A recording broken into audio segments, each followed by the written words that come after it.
Hadirin dimohon berdiri. Yang Mulia Majelis Hakim Konstitusi memasuki ruang persidangan.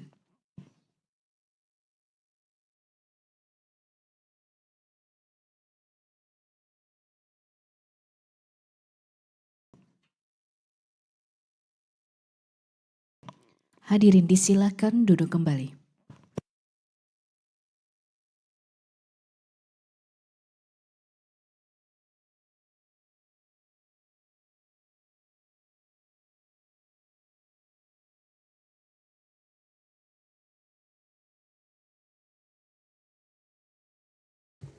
Kita mulai ya. Bismillah. Sidang untuk permohonan nomor 50 PUU 24 Romawi 2026 dibuka. Persidangan dinyatakan terbuka untuk umum.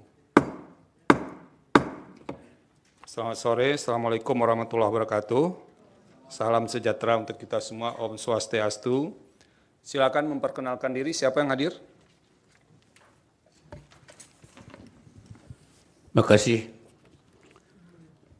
Kami akan perkenalkan kami yang hadir. Dari mulai sebelah kanan saya adalah Ramdan Syah, Sarjana Hukum, Master Hukum. Kedua saya sendiri, Jahmada Girsang. Kemudian sebelah kiri saya adalah Dr. Refri Harun. Kemudian selanjutnya prinsipal adalah Mas Roy Suryo. Kemudian dilanjutkan oleh Dr. Tifa, silakan berdiri. Dilanjutkan oleh Dr. Resmond Hasioran Senipar. Kemudian dilanjutkan oleh Saudara Salman. Kuasa hukum ya. Kemudian Saudara Tony. Kemudian Saudara Al-Katiri. Saudara Mulyadi. Saudara Joni. Dan Saudara Tony, demikian yang mulia. Padli Nasution, ya, oke. Ini kalau dilupakan repot itu Pak. Ya Pak Refli ya. Jangan jadi lupa nama teman sendiri. Kalau teman orang lain lupa boleh lah kalau begitu. Terima kasih. Saudara mengajukan permohonan ke Mahkamah dan sudah diregistrasi dengan permohonan nomor 50 PUU 24 Romawi 2026. Hari ini persidangan kita dengan agenda mendengarkan pokok-pokok permohonan. Nanti akan ada penasehatan dari majelis panel. Kami bertiga yang ditugaskan oleh Ketua Mahkamah Konstitusi, saya, ada Bapak Ridwan Mansur, dan ada Pak Adis Kadir. Dan sebagaimana biasa, mohon ini dibacakan poin-poinnya saja Pak Refli ya, atau siapa yang mewakili, karena nanti akan ada penasehatan, itu yang pertama. Yang kedua, mohon yang disampaikan dalam penyampaian poin-poinnya itu, apa yang ditulis dalam permohonan. Kami tidak bisa menasehati kalau itu tidak ada dalam permohonan. Jadi bahan yang kami bawa sekarang adalah mengomentari, menasehati apa yang ditulis dalam permohonan. Silakan, siapa yang mau menyampaikan? Bismillahirrahmanirrahim. Terima kasih Yang Mulia Profesor Saldisra, Yang Mulia Dr. Ridwan Mansur, dan Yang Mulia Dr. Adis Kadir. Selamat menjalankan tugas sebagai Hakim MK yang baru. Permohonan kami terhadap beberapa pasal dalam Undang-Undang ITE dan KUHP, baik KUHP lama maupun KUHP baru. Nanti ada reasoningnya kenapa kami masih menyertakan KUHP yang lama. Yaitu pasal 310 ayat 1 KUHP yang lama, kemudian pasal 311 ayat 1 KUHP yang lama, kemudian yang barunya adalah pasal 433, kemudian 434 ayat 1. Kemudian juga kami mengajukan beberapa pasal dalam Undang-Undang ITE, Informasi dan Transaksi Elektronik, yaitu pasal 27A, kemudian pasal 28 ayat 2, nanti ada catatan terhadap pasal 28 ayat 2, kemudian pasal 32 ayat 1 dan ayat 2, serta terakhir pasal 35. Jadi Yang Mulia, panel Hakim Konstitusi, tentu Yang Mulia sudah memahami betul latar belakang mengapa kami mengajukan pasal-pasal ini. Karena pasal-pasal inilah yang dikenakan kepada trio yang ada di depan kami sebagai prinsipal, yaitu Roy Suryo, Rismon Sianipar, dan Dr. Tifauzia Tiasuma. Beliau bertiga untuk sementara ini ditersangkakan dengan pasal-pasal ini. Pasal 310, pasal 311, pasal 27A, pasal 28 ayat 2, pasal 32 ayat 1 ayat 2, dan pasal 35. Dan kami menganggap bahwa pasal tersebut justru ketika dikenakan kepada beliau itu melanggar ketentuan konstitusional. Makanya kita bawa normanya ke tingkat konstitusi. Ada 3 alat uji yang kami kemukakan, yaitu undang-undang. Sorry. Ini kalau begitu kewenangan mahkamah dianggap sudah diucapkan ya, disampaikan ya. Karena ya, mahkamah pasti berwenang. Iya, tapi legal kan standing Pak pasti Refli, diterima. tunggu dulu, Oh. jangan cepat-cepat. Ini kan kalau ditegur hakim nanti bisa rusak juga Pak Refli. Pelan-pelan. Pelan-pelan. Kewenangan mahkamah dianggap selesai. Oke. Nah, sekarang Bapak jelaskan legal standingnya di mana, begitu ya. Oke. Jangan melompat-lompat Pak. Orang belum legal standing udah sampai ke pokok permohonan Bapak ini. Terima kasih Yang Mulia Hakim Konstitusi. Pertama, kewenangan Mahkamah Konstitusi sudah kami anggap bacakan ya. Iya. Kemudian kedudukan hukum, legal standing pemohon. Jadi bahwa beliau bertiga ini ya permohonan ini diajukan oleh pemohon pertama adalah Dr.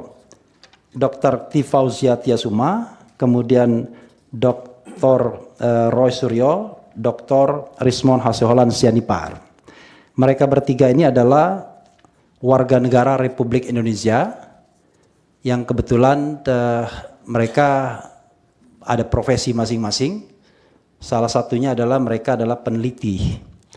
Jadi sudah banyak produk penelitian mereka. Kalau pemohon pertama Dr. Tifauzia Tiasuma saat ini secara paralel sedang menyelesaikan S3 di 2 tempat sekaligus, yaitu FISIP Unpad dan Kedokteran UI. Jadi, Pak Refli, yang ada dalam permohonan aja dijelaskan terlebih dulu. Oke. Kemudian Roy Suryo ini adalah Roy Suryo warga Indonesia wira swasta, kemudian Dr. Rismon adalah dosen. Kemudian kewenangan Mahkamah Konstitusi sudah saya bacakan, kedudukan hukum, legal standing pemohon.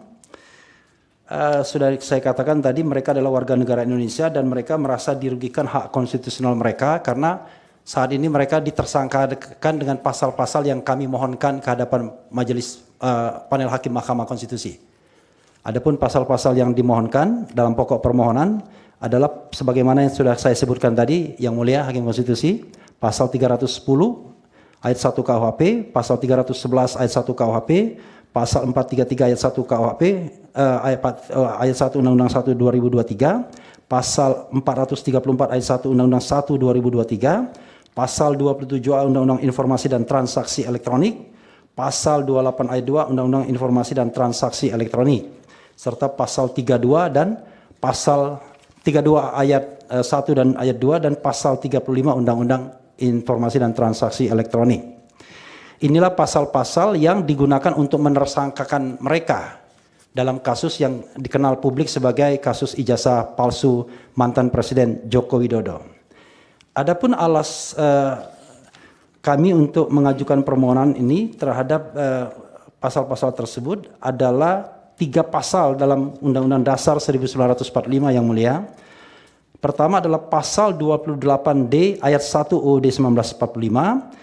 Setiap orang berhak atas pengakuan, jaminan, perlindungan, dan kepastian hukum yang adil, serta perlakuan yang sama di hadapan hukum. Pasal 28E ayat 3 UUD 1945, setiap orang berhak atas kebebasan berserikat, berkumpul, dan mengeluarkan pendapat. Pasal 28F UUD 1945, setiap orang berhak untuk berkomunikasi dan memperoleh informasi untuk mengembangkan pribadi dan lingkungan sosialnya, serta berhak untuk mencari, memperoleh, memiliki, menyimpan, mengolah, dan menyampaikan informasi dengan menggunakan segala jenis saluran yang tersedia.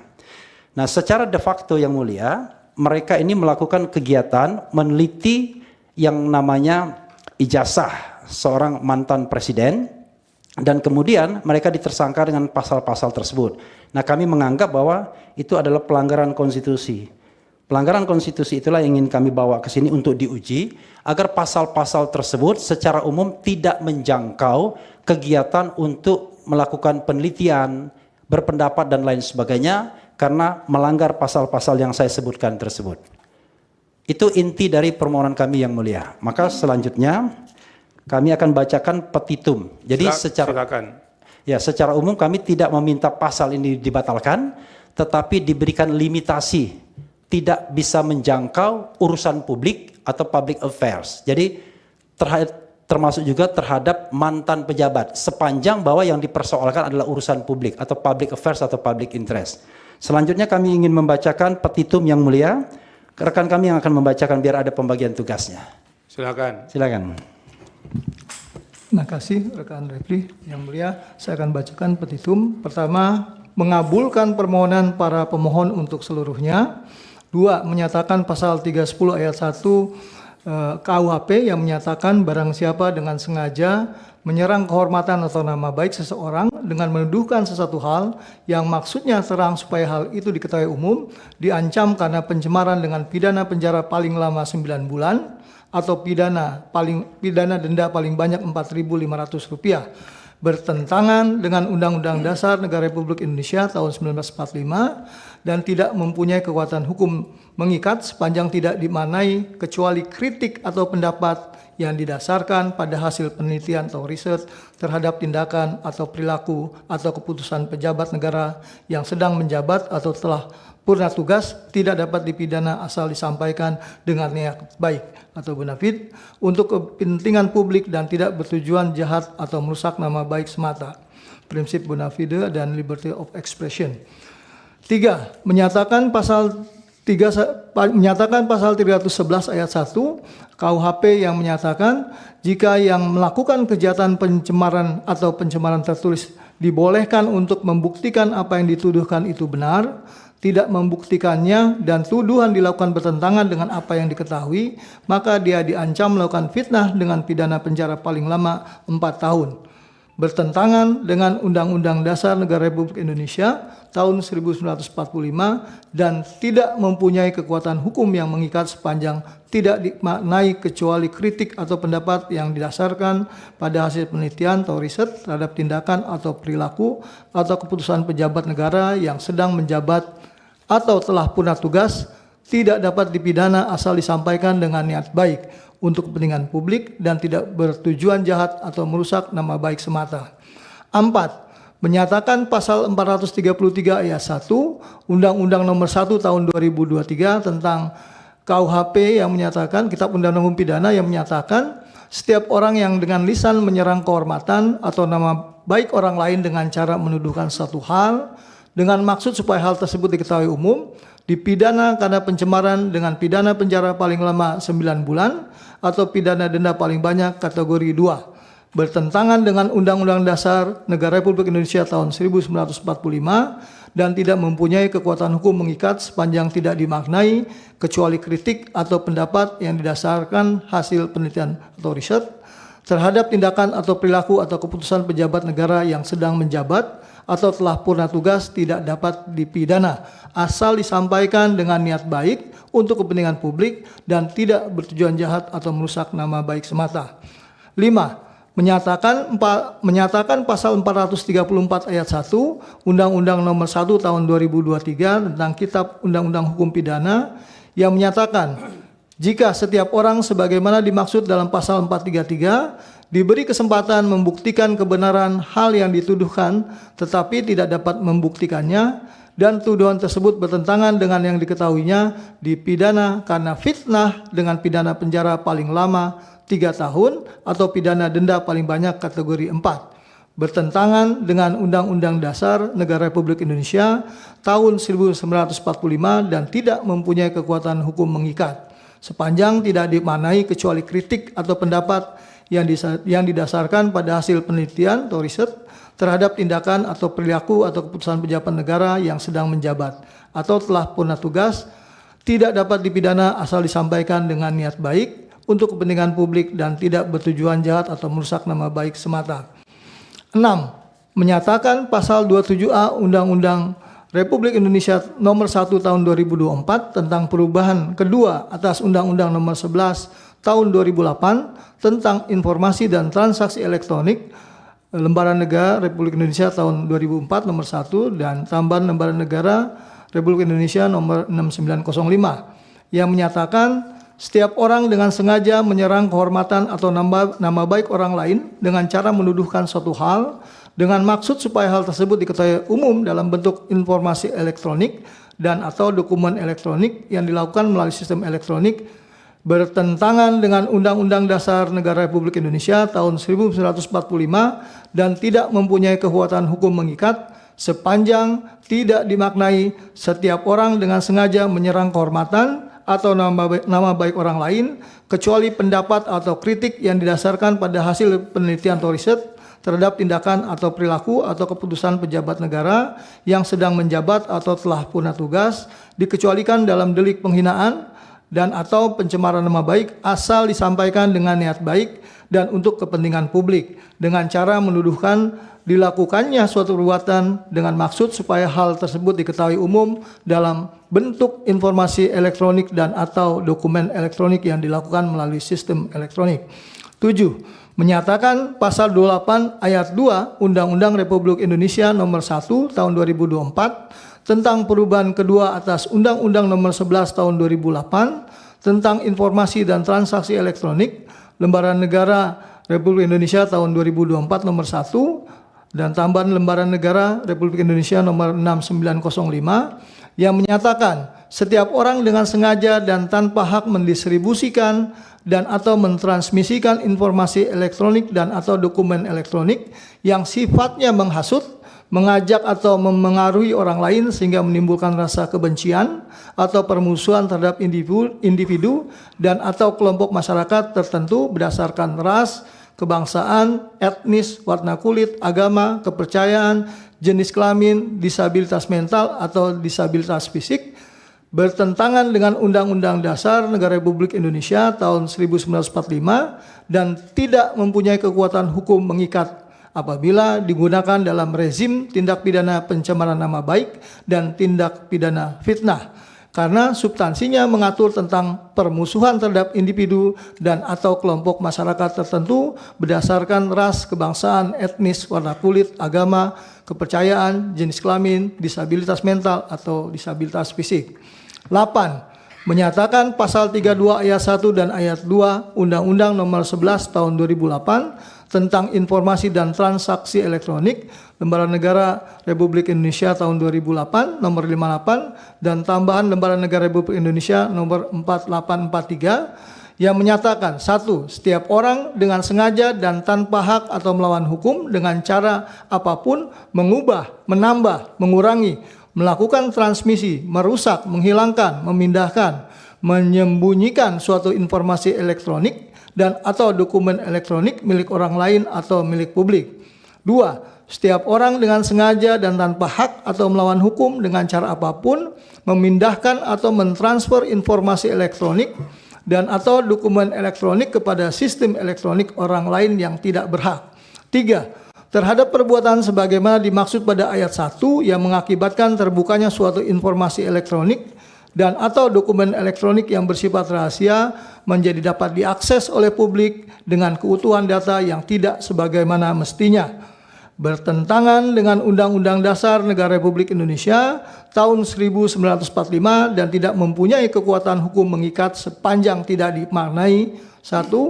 Setiap orang dengan sengaja dan tanpa hak atau melawan hukum kecuali kritik atau pendapat yang didasarkan pada hasil penelitian atau riset terhadap tindakan atau perilaku atau keputusan pejabat negara yang sedang menjabat atau telah punah tugas tidak bertujuan jahat atau merusak nama baik dengan cara apapun, mengubah, menambah, mengurangi, melakukan transmisi, merusak, menghilangkan, memindahkan, menyembunyikan suatu informasi elektronik dan atau dokumen elektronik milik orang lain atau milik publik.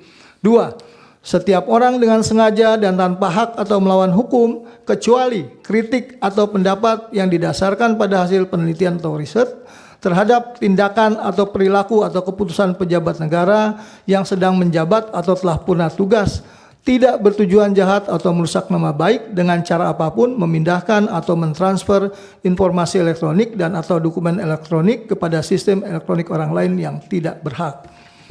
9. Menyatakan Pasal 35 Undang-Undang Nomor 11 Tahun 2008 tentang Informasi dan Transaksi Elektronik, Lembaran Negara Republik Indonesia Tahun 2008 Nomor 58 dan tambahan Lembaran Negara Republik Indonesia Nomor 4843 yang menyatakan setiap orang dengan sengaja dan tanpa hak atau melawan hukum melakukan manipulasi, penciptaan, perubahan, penghilangan, pengerusakan informasi elektronik dan atau dokumen elektronik dengan tujuan agar informasi elektronik dan atau dokumen elektronik tersebut dianggap seolah-olah data yang otentik, bertentangan dengan Undang-Undang Dasar Negara Republik Indonesia tahun 1945 dan tidak mempunyai kekuatan hukum mengikat, sepanjang tidak dimaknai setiap orang dengan sengaja dan tanpa hak atau melawan hukum, kecuali kritik atau pendapat yang didasarkan pada hasil penelitian atau riset terhadap tindakan atau perilaku atau keputusan pejabat negara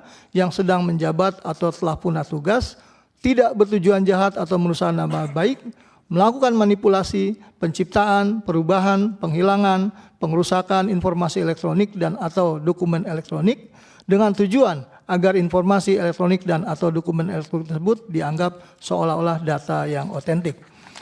10. Memerintahkan pemuatan putusan ini dalam Berita Negara Republik Indonesia, atau jika Majelis Hakim Konstitusi Republik Indonesia mempunyai keputusan lain, mohon putusan yang seadil-adilnya. Ex aequo e bono.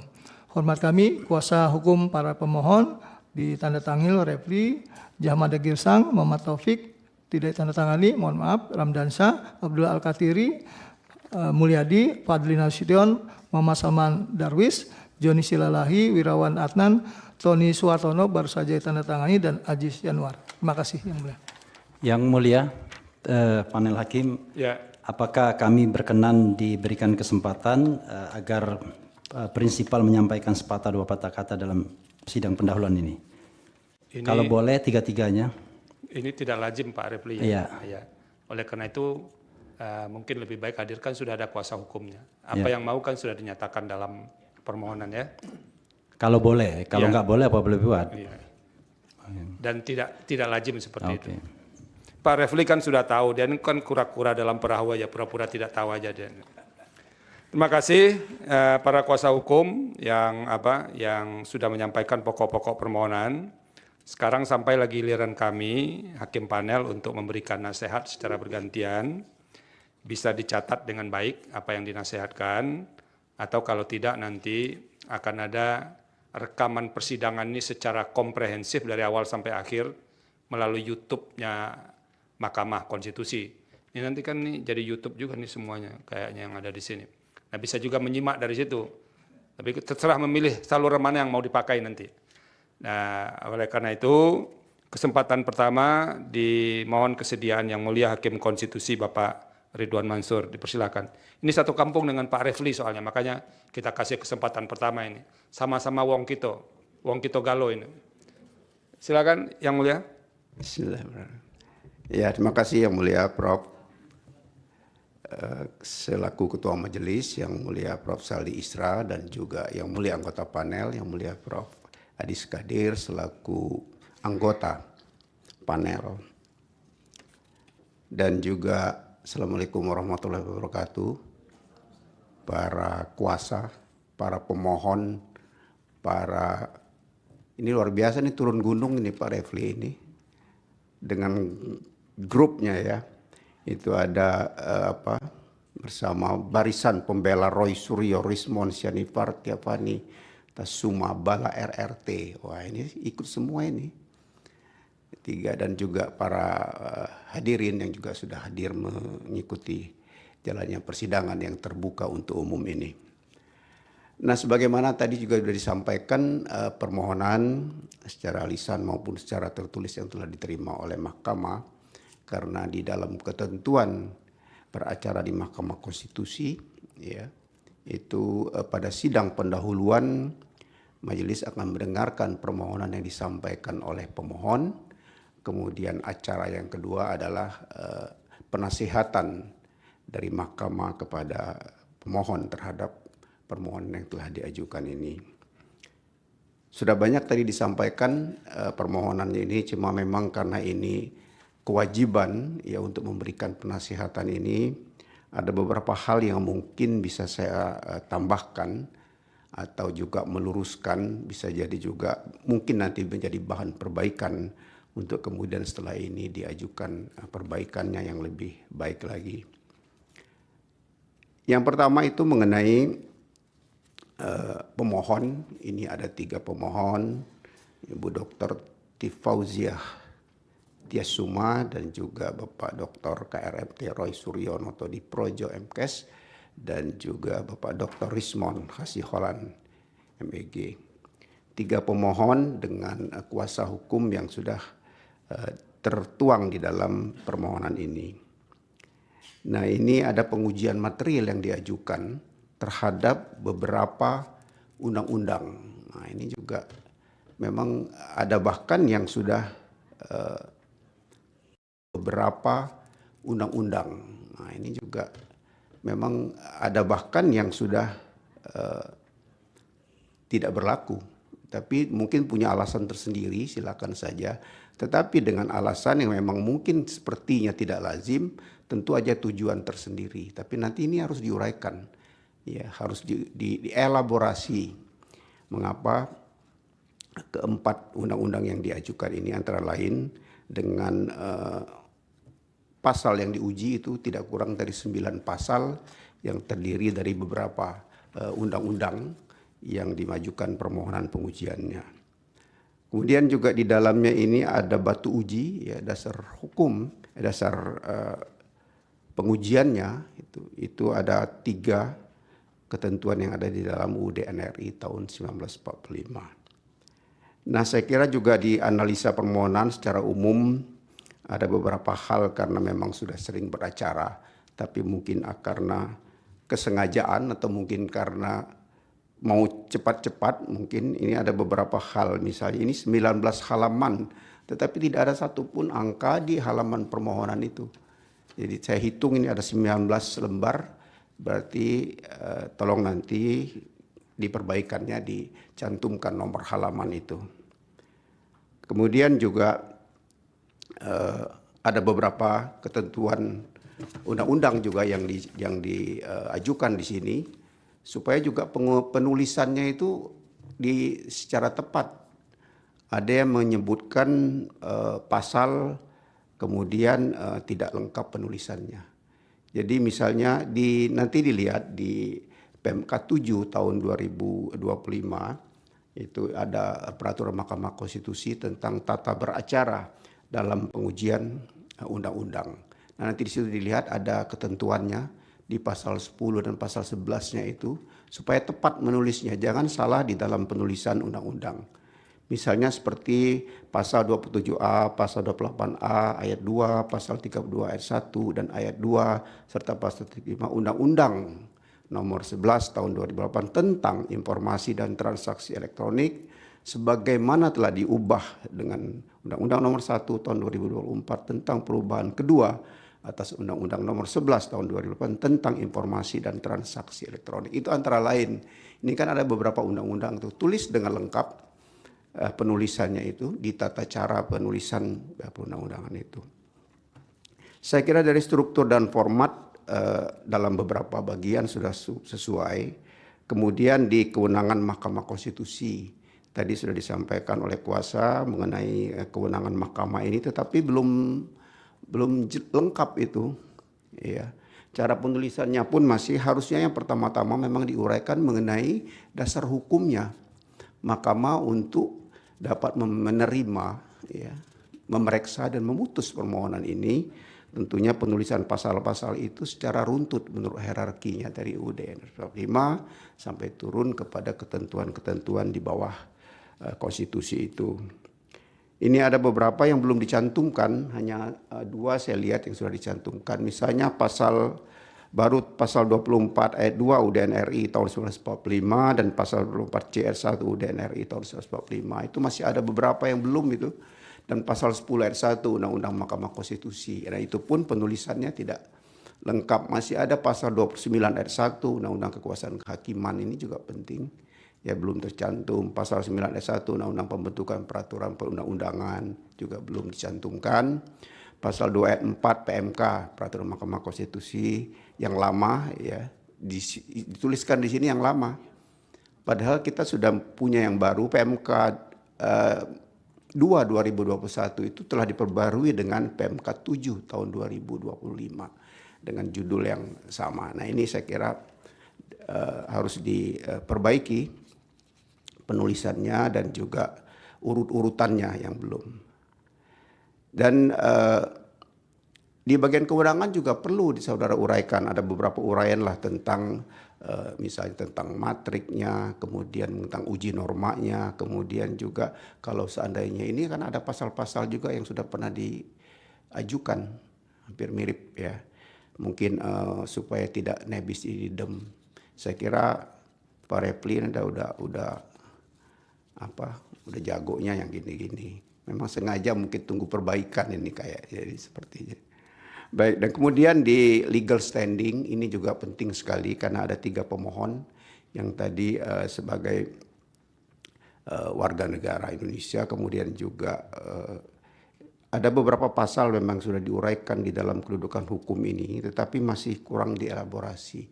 Belum tampak terlihat hubungan kausalitas ya antara pasal yang berlaku itu, ya mengapa dia bertentangan dengan hak konstitusional yang ada di dalam UUD RI 145 itu yang dianggap merugikan hak konstitusional pemohon. Apakah itu kerugiannya itu faktual atau berpotensi atau potensial sewaktu-waktu akan kemudian menimbulkan kerugian dengan berlakunya pasal itu. Nah ini yang belum dielaborasi lebih panjang, apalagi ini juga ada pasal yang di undang-undang yang lama. Nah itu perlu penjelasan yang cukup panjang juga itu dielaborasi, begitupun dengan pasal-pasal yang lain. Karena kan di sini menyebutkan bahwa selain daripada pemohon itu semua adalah warga negara Indonesia, dan disebutkan juga di sini fokus kegiatannya, kemudian juga kaitan dengan aktivitas yang pernah dilakukan, profesi, pegiat demokrasi atau peneliti, ini juga harus dihubungkan satu sama lain supaya terlihat hubungan kausal perbannya itu bahwa betul-betul pemohon ini memiliki ya kedudukan hukum legal standing, dan itu harus dielaborasi lebih luas. Semakin banyak norma batu uji dan pasal yang diuji dengan batu uji yang menjadi dasar pengujian itu dicantumkan dalam permohonan ini, semakin banyak juga uraiannya tentunya. Nah ini mungkin bisa nanti lebih fokus, lebih dipertajam prinsip-prinsip yang menjadi kerugian konstitusional itu antara lain. Nah sehingga bisa menjadi lebih jelas dan terang ya. Karena kalau tidak ada legal standing susah untuk lanjut, nah kan gitu. Saya kira pertentangan norma juga masih ada beberapa yang belum sesuai dengan ketentuan pasal 51 ayat 1 Undang-Undang Mahkamah Konstitusi. Ada 5 syarat parameter itu harus diadu ya, dikontestasikan antara pasal yang saudara anggap itu merugikan hak konstitusional itu dengan ketentuan yang ada, hak konstitusional yang ada dalam pasal-pasal yang ada dalam konstitusi yang menjadi dasar pengujian. Nah ini mungkin yang perlu dielaborasi lebih luas. Nah begitu juga di alasan permohonan, saya kira juga karena banyak juga pasal dan juga banyak undang-undang yang ada beberapa yang diajukan ini juga sekali lagi saudara harus menguraikannya mungkin lebih luas ya. Ini saya lihat hanya beberapa halaman saja, harusnya menjadi lebih banyak dengan pertentangan Terutama di sini banyak sekali mengenai azas-azas yang berkaitan dengan legal certainty, kemudian juga legal justice yang juga harus dihubungkan satu sama lain. Frasa menyerang kehormatan ya, atau nama baik orang lain itu, dan frasa dengan cara menuduhkan sesuatu hal, itu saya kira juga belum ada di dalam uraian yang dielaborasi yang cukup tajam untuk alasan-alasan permohonan ini memang betul-betul beralasan sebagaimana seharusnya ditentukan. Kemudian juga tentang kualifikasi pencemaran nama baik juga ini harus diuraikan. Ini kan ada pergeseran, itu apalagi ada undang-undang baru dan juga ada beberapa putusan Mahkamah Konstitusi, ini bisa dielaborasi.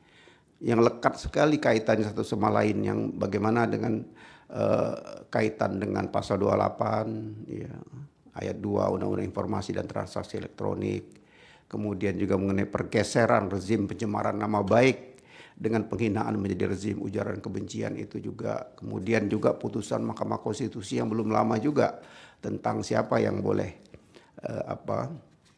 dianggap melakukan pencemaran nama baik itu bisa dilakukan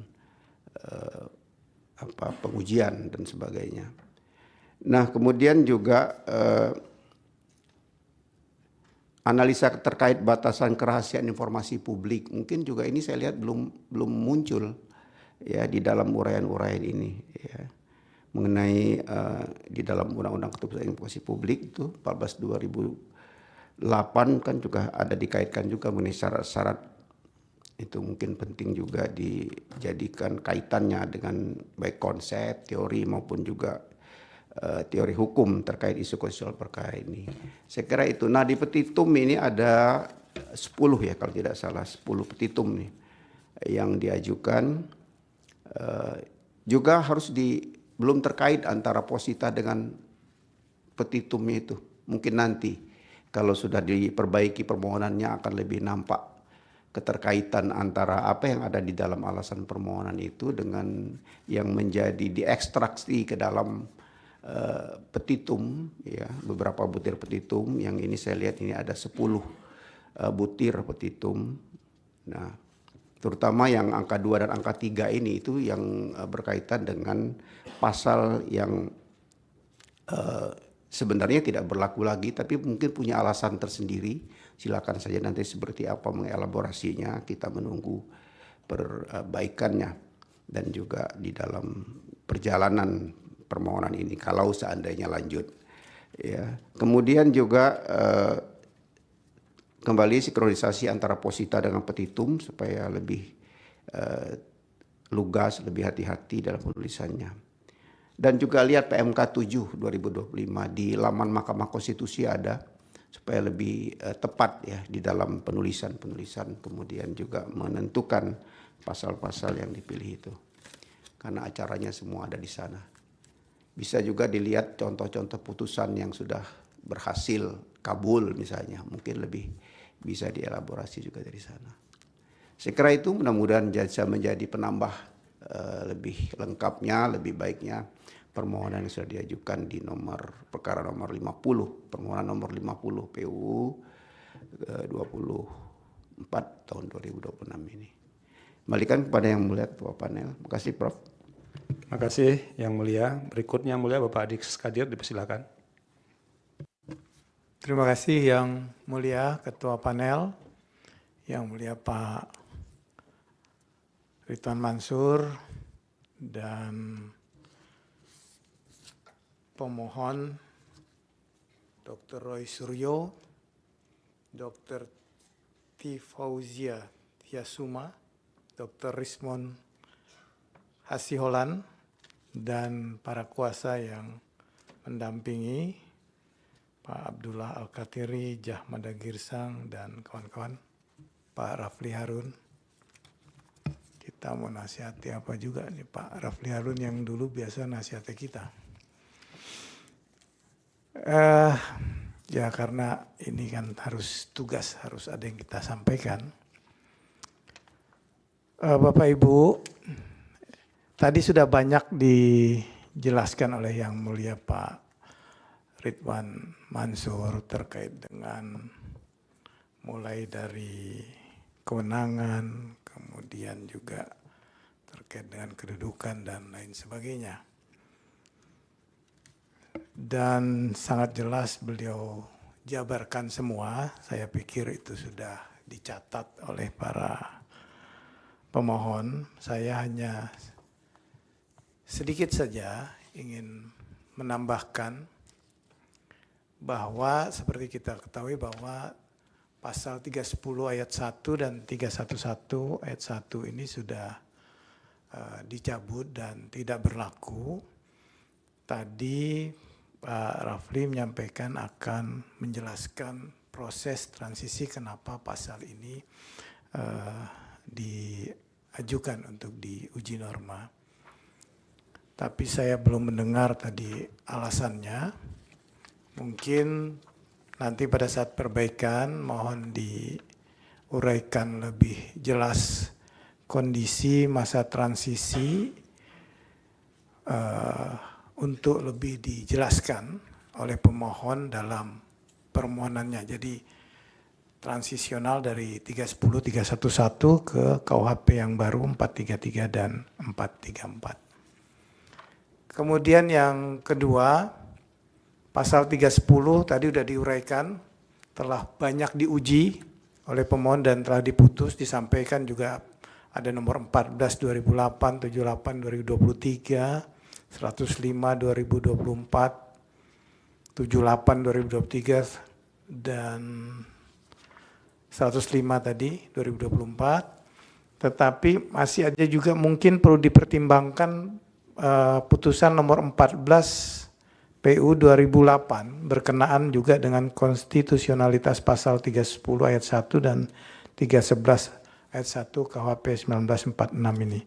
Ini mungkin bisa menjadi bahan untuk dielaborasi pasal 31 ayat pasal 310 ayat 1 dan 311 ayat 1 KUHP 1946. Secara umum petitum permohonan pemohon tadi telah sesuai dengan PMK 7 2025 dan mungkin tinggal menyesuaikan positanya saja untuk apabila diperbaiki petitum menyesuaikan. Jadi saya menyimpulkan bahwa perlu memperbaiki bagian kewenangan mahkamah seperti yang disampaikan tadi oleh Pak Yang Mulia Ridwan Mansur, kemudian memperbaiki bagian sedikit daripada kedudukan hukum pemohon, memperbaiki bagian posita dan petitum mungkin menyesuaikan daripada perbaikan posita. Itu saja Yang Mulia, terima kasih. Assalamualaikum warahmatullahi wabarakatuh. Waalaikumsalam warahmatullahi wabarakatuh. Terima kasih Yang Mulia Pak Adis. Ini giliran saya sekarang. Saya ini kalau menasihati banyak-banyak kayak bimbing disertasinya Refli juga saya jadinya. Pertama, kewenangan mahkamah itu masih belum memasukkan PMK 7 2025 Pak Refli ya. Nanti kalau nggak ada nih bisa saya kasih Pak Refli kalau mau ini. Tapi ada yang soft filenya di websitenya Mahkamah Konstitusi. Ini satu-satunya ini. Bapaknya kalau yang gratis mau cepat-cepat aja ini. Nah nanti bisa dilihat di websitenya Mahkamah Konstitusi untuk menambahkan paling tidak ada beberapa hal yang berbeda sih Pak Refli, model penyusunan permohonan di bawah PMK nomor 7 tahun 2025 dibandingkan yang sebelumnya. Nah itu pertama di kewenangan, di kedudukan hukum, ini yang perlu ada perombakan yang agak serius, karena belum dijelaskan siapa pemohon ini, ketiga-tiganya. Jadi harusnya dijelaskan Pak Roy Suryo itu siapa, Ibu Tifa siapa, dan segala macam. Lalu apa sih problem konstitusional yang dihadapinya berkaitan dengan norma ini? Dan itu belum jelas. Jadi, dan itu harus disertakan bukti. Jadi kalau diceritakan orang ini begini, begini, dan segala macamnya, tidak ada buktinya, nah kan tidak kuat. Kan kami tidak bisa membenarkan sesuatu yang tidak dibuktikan. Oleh karena itu, jelaskan. Kalau tadi dikatakan orang ini disangkakan dengan menggunakan pasal ini, itu penetapan sebagai tersangkanya dijadikan sebagai bukti untuk masing-masing pemohon ini. Nah baru setelah itu Pak Refli jelaskan apa hubungan kausal antara peristiwa yang terjadi untuk menjelaskan kasus konkretnya itu dengan berlakunya norma itu yang dimohonkan pengujian itu. Sehingga nanti memenuhi prinsip kausal verban. Jadi ada hubungan sebab akibat antara berlakunya norma yang dimohonkan pengujian dengan kerugian atau setidak-tidaknya anggapan kerugian hak konstitusional yang dialami oleh pemohon. Dan itu sama sekali belum ada di legal standing atau kedudukan hukum pemohon. Jadi baru hanya sebatas menyebutkan pasal-pasal, lalu tidak ada elaborasi apa kaitannya pasal ini dengan ketiga pemohon ini untuk membuktikan kausal verbannya. Tadi lisan dijelaskan Pak Refli, jadi kalau lisan kan tidak bisa kita nilai ini Pak Refli, jadi harus dicantumkan di sini. Dan itu yang harus ditambahkan. Nanti kan Pak Salman juga nanti akan banyak mengerjakannya ini. Yang ketiga, pokok permohonan atau alasan-alasan permohonan. Ada, kalau dari catatan saya itu ada beberapa norma yang diuji. Nah, yang harus ditambahkan, kalau mau ditambahkan, ini cuma penasehatan, boleh diikuti, boleh tidak. Pertama dulu menjelaskan mengapa masih menggunakan KUHP lama itu. Nah, karena begini Pak Refli, di KUHP baru, KUHP nasional ini, kan ada di sini disebut di pasal 618, nanti bisa dilihat. Pada saat undang-undang ini mulai berlaku, tindak pidana yang sedang dalam proses peradilan menggunakan ketentuan undang-undang ini, kecuali undang-undang yang mengatur tindak pidana tersebut lebih menguntungkan bagi tersangka atau terdakwa. Nah itu tolong jelaskan kenapa masih menggunakan norma ini. Satu. Yang kedua, pasal 310 itu kan sudah pernah diberikan, dinilai konstitusionalitasnya oleh Mahkamah Konstitusi. Nah nanti tolong dicari putusan-putusan Mahkamah Konstitusi yang berkaitan dengan norma yang ada dalam Kitab Undang-Undang Hukum Pidana yang pernah diputus oleh Mahkamah Konstitusi. Apa masih bisa diteruskan menggunakan pasal ini atau tidak? Atau jangan-jangan ini bukan soal norma, kalau yang menyangkut pasal yang ada dalam pidana lama, ini soal praktek atau implementasi norma.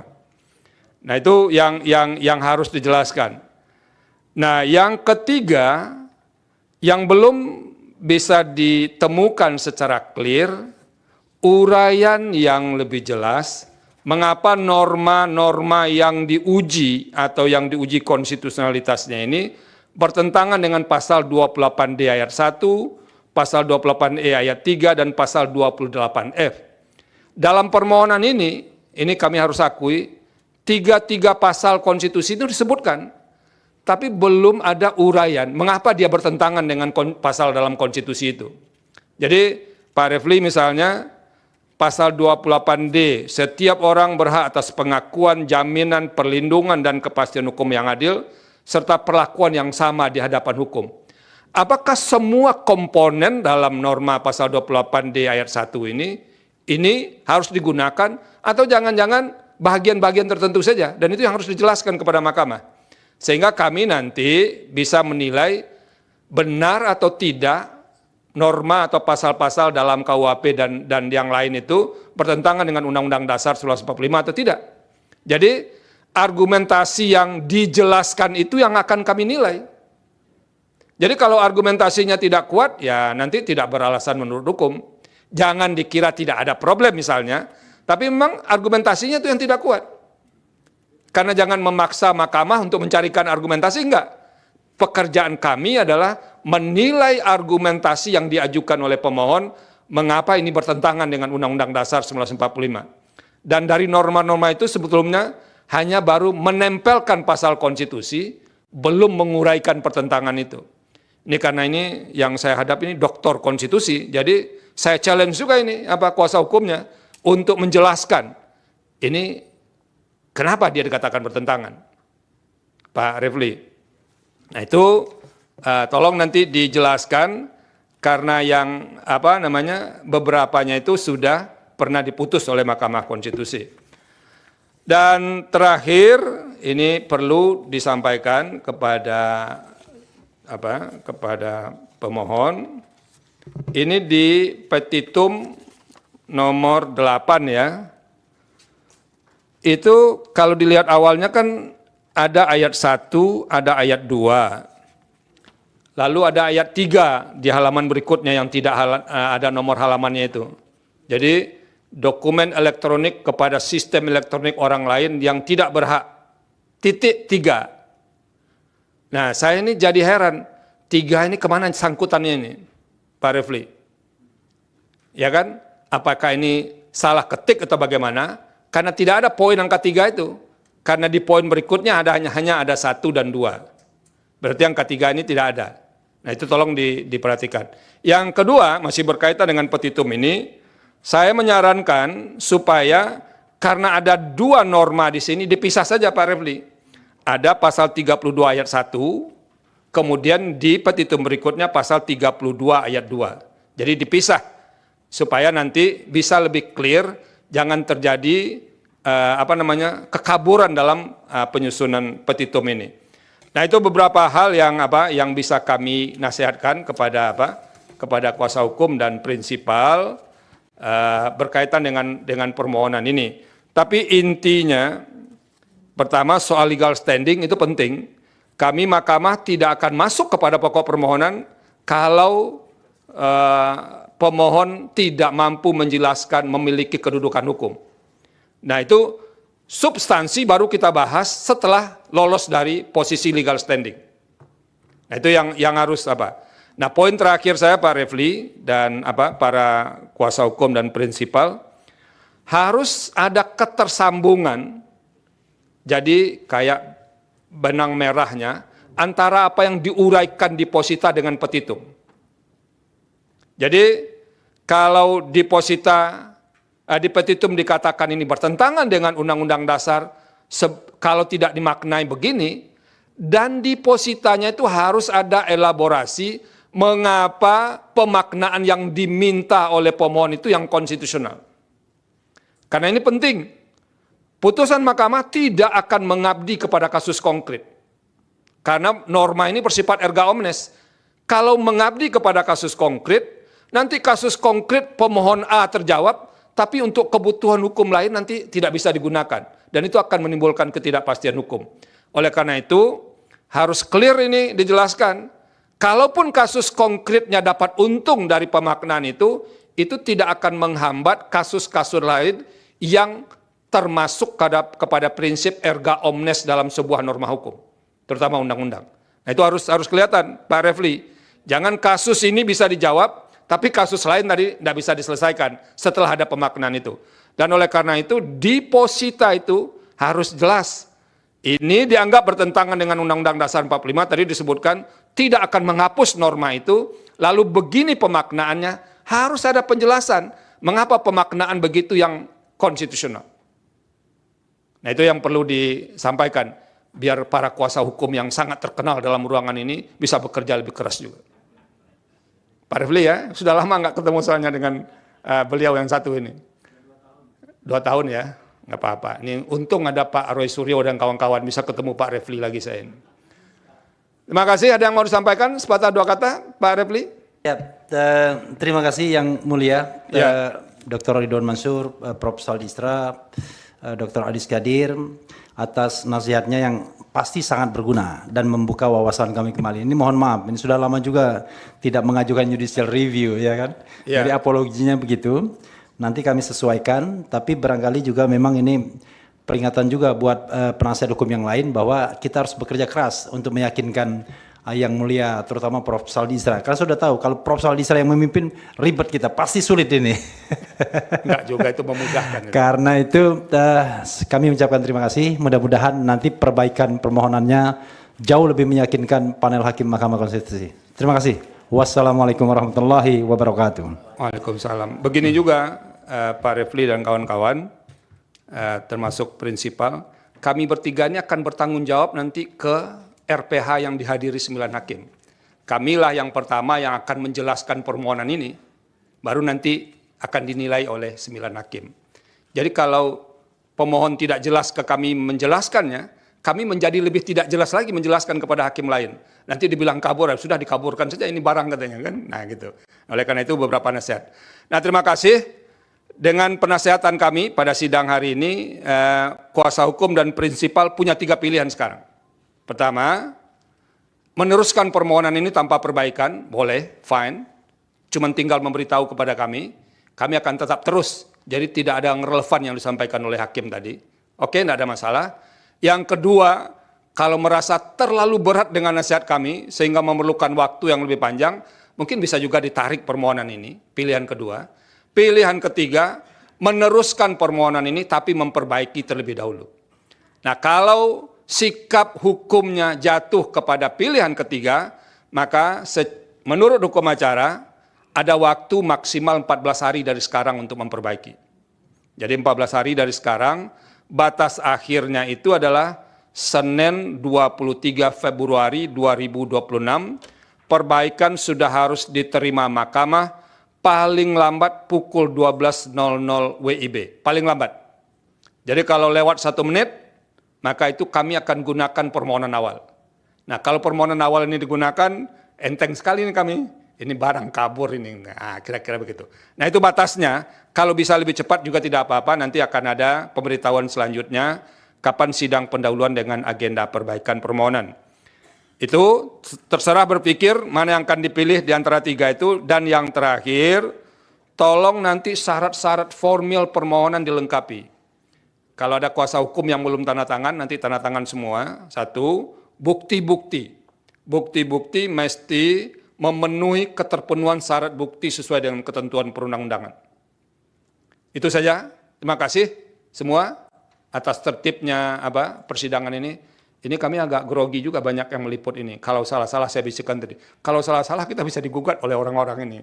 Tapi paling tidak, karena yang ada di depan pegang palu kan bisa lebih kuat lah posisinya dikit dibanding yang lain. Terima kasih.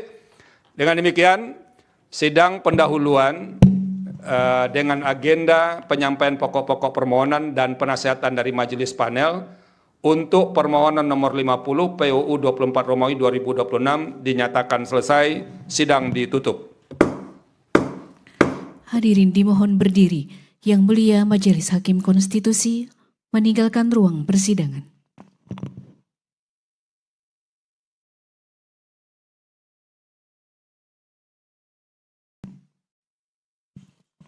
Hadirin disilakan duduk kembali. Hadirin yang kami hormati, demikianlah persidangan pada hari Selasa, tanggal 10 Februari 2026. Untuk perkara nomor 50 /PUU /24 Romawi /2026 telah selesai. Penyerahan perbaikan permohonan paling lambat pada hari Senin tanggal 23 Februari 2026 pada pukul 12 waktu Indonesia bagian Barat. Sidang berikutnya adalah untuk perkara nomor 35 /PUU /24 Romawi /2026. Terima kasih, selamat sore.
Sama yang belum ya? Maksudnya podcastnya yang punya. Oh, pinggir-pinggir. Bukan yang punya podcast. Kita toleransi.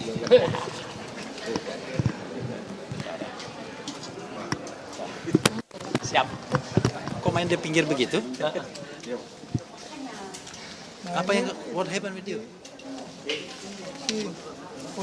Jangan di pinggir dong, di sini dong, di tengah. Di tengah sih. Sama Tante Dina itu. Sini. Oh itu. Ya. Allahu Akbar. Allahu Akbar kabira walhamdulillah katsira.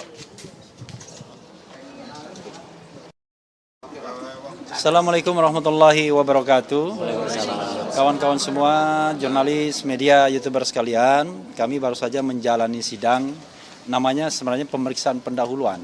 Memang kalau yang tidak atau belum terbiasa dengan sidang di Mahkamah Konstitusi akan bingung. Tapi begitulah memang hukum acara Mahkamah Konstitusi mengaturnya. Jadi pada sidang pertama itu ada panel hakim biasanya terdiri dari 3 orang dan kita menyampaikan pokok-pokok permohonan, tidak seperti sidang di pengadilan kita bacakan semua, enggak. Dia hanya butuh pokok-pokok permohonan dan kemudian kita bacakan petitumnya, lalu hakim memang menasehati. Jadi nasihat hakim itu boleh diikuti, boleh tidak. Tetapi kalau kita tidak ikuti kan berarti kan kita mau berlawanan sama hakimnya kan, sayang sekali.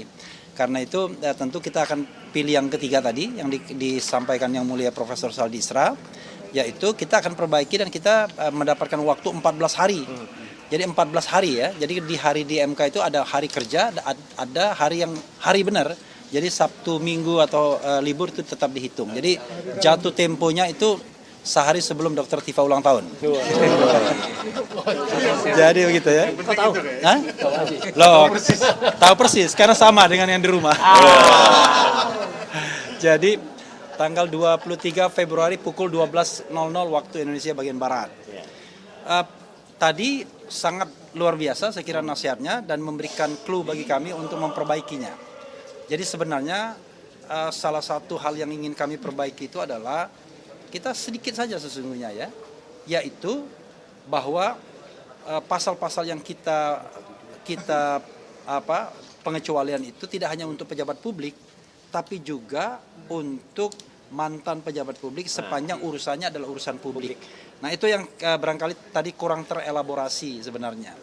Jadi dalam keseluruhan pasal tersebut kita minta tafsirkan bahwa objek yang menjadi objek yang bisa dibuka ke umum berdasarkan Undang-Undang Keterbukaan Informasi Publik itu adalah dokumen publik yang pernah dipakai untuk jabatan publik walaupun yang bersangkutan sudah pensiun, maka itu subjek untuk penelitian publik yang tidak memerlukan izin sehingga tidak layak untuk dikriminalisasi. Nah, mungkin cara kami untuk menyampaikannya agak ribet memang. Karena kita akui ini hal yang agak akrobatik sesungguhnya. Karena yang paling gampang kan minta batal. Tapi kita ini minta tafsirkan. Sementara pasal-pasal yang dimohonkan itu sudah beberapa kali diuji. Terutama pasal 310, pasal 311. Tapi ada juga trikinya bagi kita. Ini taktik. Kenapa? Kalau Anda bikin permohonan sempurna di awal, tetap saja dinasihati sama dia. Tetap saja akan diubah ya kan. Karena itu ya nggak apa-apa, permohonan kita yang penting maksud kita sudah tersampaikan, aspirasi hakim konstitusi kita sudah ketahui, nah nanti kita perbaiki dalam 14 hari ke depan ya, dan mudah-mudahan sebelum ulang tahun Dr. Tifa kita sudah memperbaiki itu ya kan. Kembali lagi. Dan yang di rumah. Dan sama yang di rumah. Dan karena yang mau berulang tahun kita serahkan pada dia untuk ngomong. Kalau digabungkan Dr. Tifa yang kelima. Enggak, ke prinsipal kalau mau ngomong semua enggak apa-apa. Ya, nanti bicara. Saya nitip. Baik, bismillahirrahmanirrahim. Salam judicial review yang kami bertiga ajukan bersama dengan penasihat hukum kami, kuasa hukum kami, Bala RRT, sudah berlangsung alhamdulillah dengan lancar, dan ini juga sebuah pelajaran bagi kita semuanya ya. Jadi izin kepada 280 juta rakyat Indonesia bahwa kami bertiga ini mewakili Anda semua untuk belajar. Sekaligus juga menguji bersama-sama tentang pasal-pasal yang bisa dikenakan kepada siapapun, tidak hanya kepada kami bertiga tetapi juga kepada kita semua.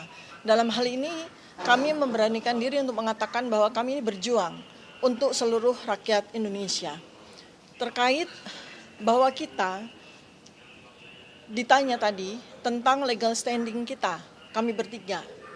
Legal standing kita, hak hukum kita itu jelas ya, diatur di dalam Undang-Undang Dasar 1945, yaitu di pasal-pasal yang sudah disebutkan di dalam permohonan kami.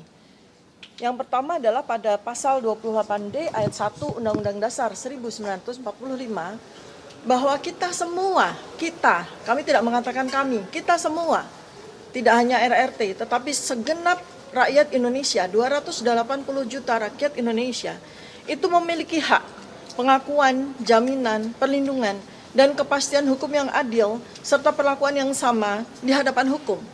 Nah, ini yang sudah jelas menjadi sebuah legal standing bagi kita. Tidak peduli kita ini siapa, semua adil, semua sama di mata hukum.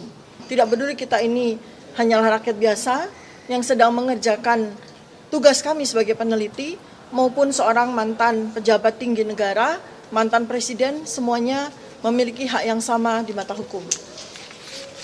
Kemudian yang kedua adalah bahwa sudah jelas sejak negara ini berdiri tahun 1945, kita punya Undang-Undang Dasar 1945 dengan pasal 28E yang sampai dengan hari ini masih tegak berdiri untuk melindungi kita semua, 280 juta rakyat Indonesia.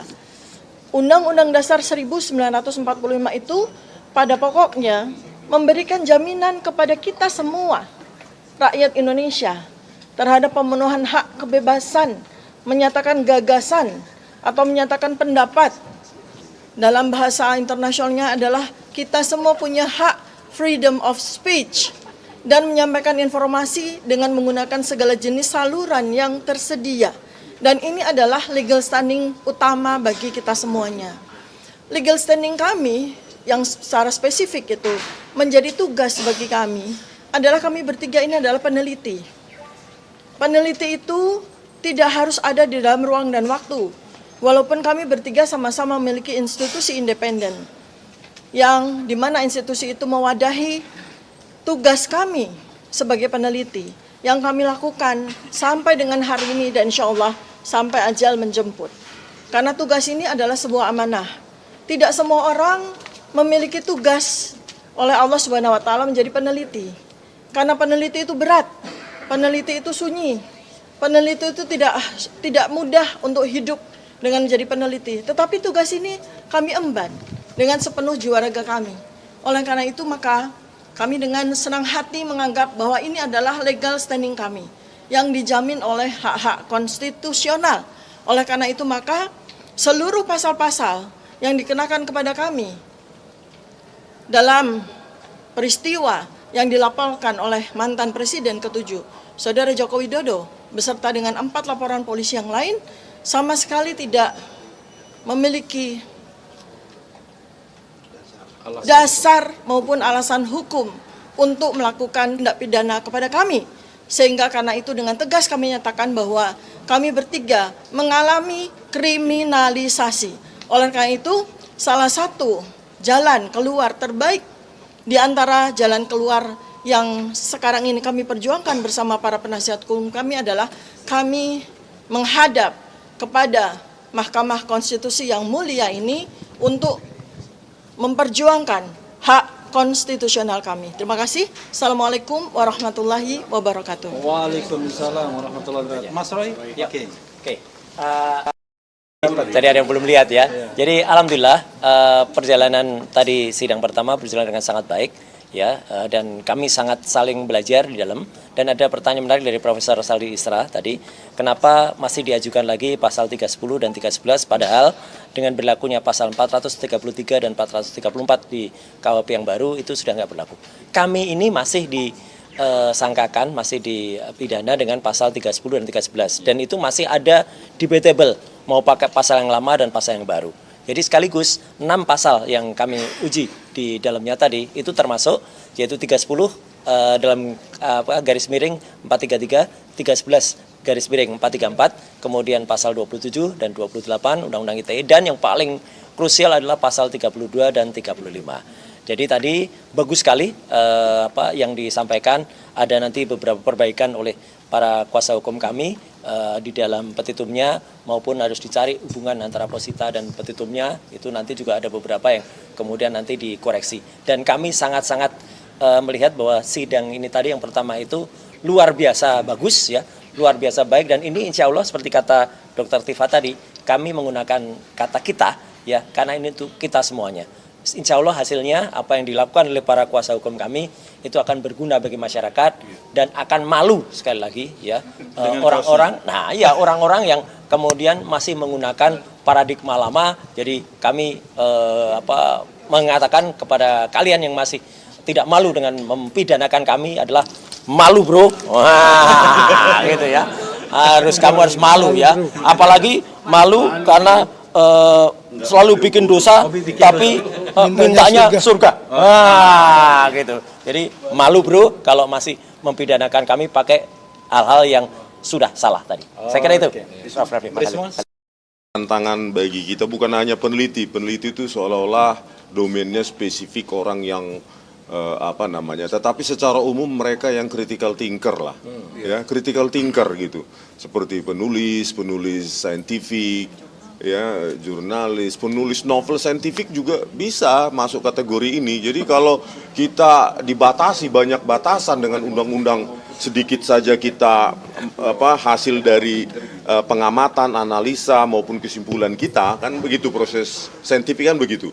Observasi, analisa, langsung konklusi gitu. Kalau itu bisa cepat dikriminalisasi dengan pasal-pasal yang tadi itu, maka matilah semua critical thinker di Indonesia ini. Kalau tidak ada critical thinker berarti nggak ada buku-buku saintifik lagi, ya. Begitu aja, Bang. Mungkin ada yang 1-2 pihak yang mau bicara, silakan. Oke.